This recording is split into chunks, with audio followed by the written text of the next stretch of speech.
Hello, beautiful souls, and welcome.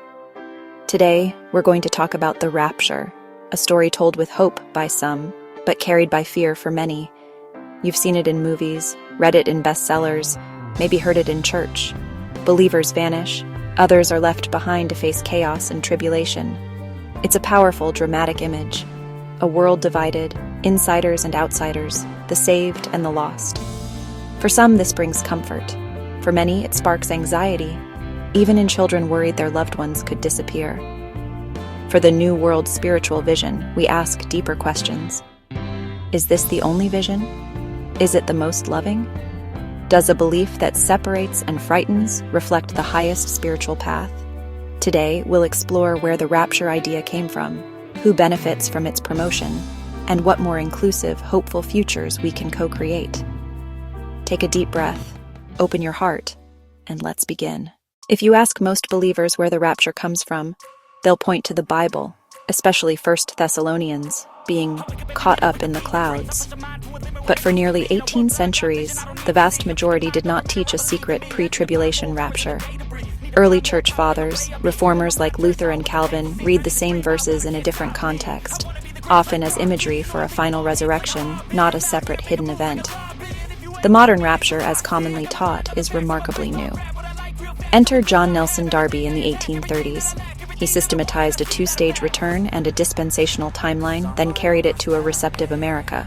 The game changer, the Scofield Reference Bible, whose notes sat beside Scripture, presenting Darby's timeline as authoritative. Millions of copies embedded this new framework into modern Christianity. This wasn't a grassroots awakening.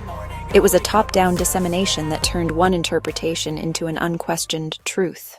Cui bono? Who benefits?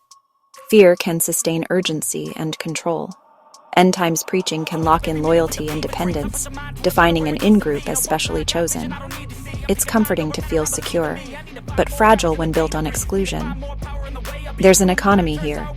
Books and films, conferences and broadcasts, recurring donations, and a prepper market selling food kits and bug-out bags, often justified theologically.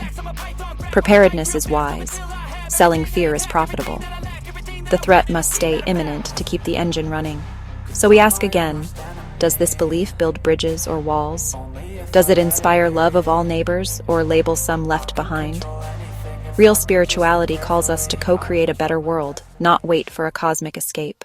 Many traditions speak of a new earth, not planetary destruction, but a shift in consciousness, from fear, separation, and conflict toward love, unity, and interconnectedness.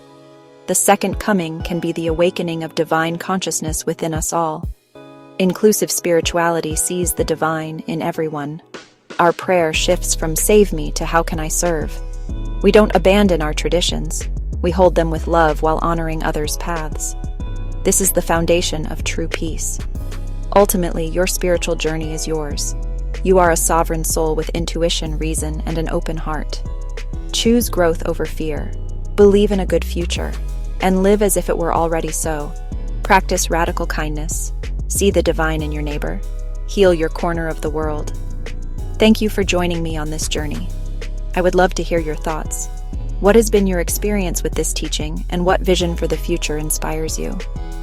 Please share your heart in the comments below. And if this conversation resonated, subscribe to be part of this beautiful community. Go in peace.